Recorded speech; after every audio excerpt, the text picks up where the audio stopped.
Hi, welcome to the Quipster Film Review Podcast. My name is Vince Leo. I'm the film critic for the website Quipster.net. Thank you so much for listening. I hope that you enjoy the review that you're about to hear. If you do, I do encourage you to click the subscribe button, and you'll continue to get all of my film reviews downloaded into your podcast player all throughout the year. Also, check out my website if you want to find out any of my former opinions on any movies. Quipster.net is where to go. 3,800 plus film reviews in written form. QWIPSTER.net is where to go. Today, I'm going to be looking at a film called Complete Unknown. It is actually in a limited selection of theaters. It's in a theater in my town right now. However, it is going to be available on streaming on September 27th on iTunes and Amazon. So it may already be out depending on when you're listening to this, and then it will be released on DVD on October 4th. So it will be forthcoming for those people who prefer physical media. It's a drama, primarily. It does have a mystery element to it. It's an R-rated film because of some language, and it runs an hour and 31 minutes. Rachel Weisz and Michael Shannon are the two main stars, with supporting roles going to Michael Chernus, Azita Gonzada, Kathy Bates, and Danny Glover also appear in the film. The director is Joshua Marston, who also co-writes the screenplay with Julian Shepard. In Complete Unknown, Michael Shannon plays a man named Tom who's celebrating his birthday. It's a particularly critical time in his life because he's wondering what to do when his Persian wife is on the verge of moving from their home in New York to California to continue her education that's going to help her in her passion to make jewelry as a career. At the party, Tom's workmate Clyde brings over a guest named Alice, and Alice is this new acquaintance that Clyde has just met. He hopes that maybe she'll be more than just an acquaintance, and he wants to introduce her and see what she's like at the party with his friends and colleagues. But by the time that this party happens, we know in the audience what the guests of Tom's party does not, because there's this opening montage to this film that shows that Alice is not necessarily Alice. She's the stranger that has many identities over the years. Alice is just her latest one.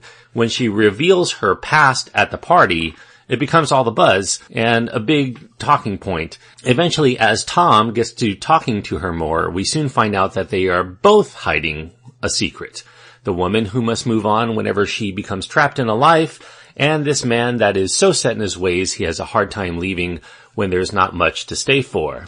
I would say more to the story than that, and in fact other people who've reviewed this film have said more, but I will leave it at that because I think that there are some reveals in the movie that are best left unsaid until you see the movie, because the unraveling of the mystery is one of the main delights of Complete Unknown.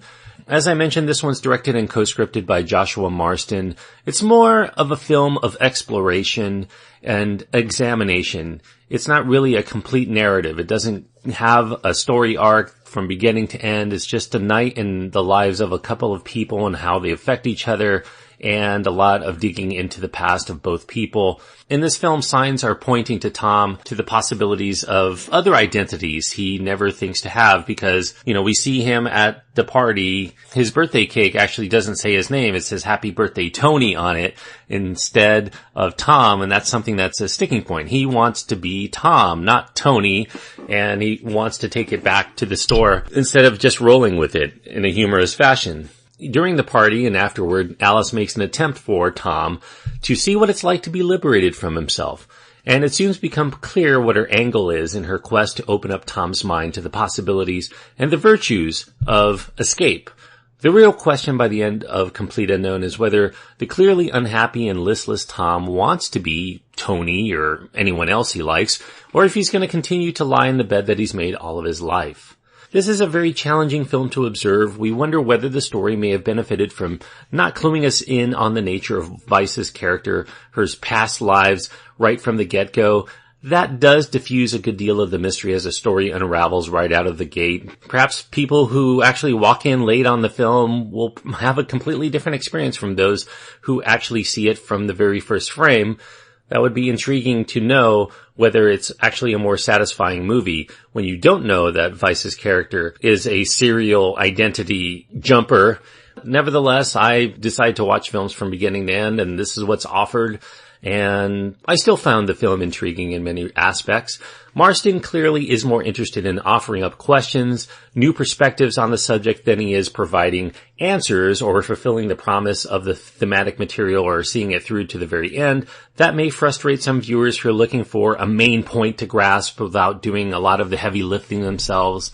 You know, there's a lot of questions here. Is Weisz's character living life to its full by experiencing more of it from several perspectives? Or, on the other hand, is she deceiving people unnecessarily by continuously lying to them about who she is and what she knows and then abandoning them whenever she wants to choose a new life and leaving all of the threads knotted up in the other people's lives?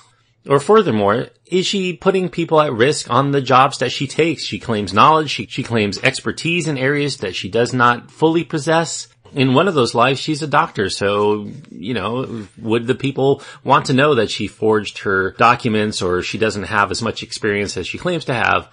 I guess the ultimate question is Alice or whoever she happens to be, is she selfish? Is she reckless? Or, on the other hand, is she actually heroic and adventurous, as some people describe her in this film? Is she courageous for taking her chances with completely uprooting her life and reinventing another one? Or is she actually not courageous? Is she very scared? She's ditching her lives whenever she's faced with real challenges in them. These are the questions that you'll likely wrestle with as you walk out of the theater or as you come out of it from your home after watching it on streaming or DVD, if you choose to stick with the intrigue underneath the surface of the story as it plays out.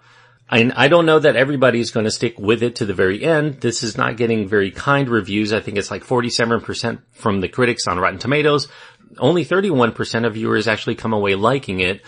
I happen to be one of those people who happen to like this film, so I'm in the minority on this. Take that for what it's worth. I do think that it's worth the effort to challenge yourself with it, and I do think it's worth sticking with it to the very end, even if it doesn't really grab you in the first 15 minutes. I know that Complete Unknown may not be everyone's cup of tea. It is slow to get going. There's not a pat resolution to all of the questions that are raised, but I feel that it does succeed in at least finding new and interesting ideas for you to chew on. It leaves us some complex themes to discuss when it's all said and done. I mean, we've all fantasized at one time or another what life might have been like if we would have chosen a different path. And this one takes this a step further. If we wanted to do that now, could we do it? What would we choose? How would it affect the life and the people that we leave behind? Could we ever truly leave our lives completely behind and start a new one? Even if you don't enjoy Complete Unknown, I think that you'll likely enjoy the conversation afterward with the people that you know around you, or at least the ones that you think you know. I'm giving Complete Unknown 3 stars out of 4. 3 stars on my scale means that I do think that it is a worthwhile film for those people who like these kinds of movies. It's a drama with a mystery element to it. It's definitely a conversation piece.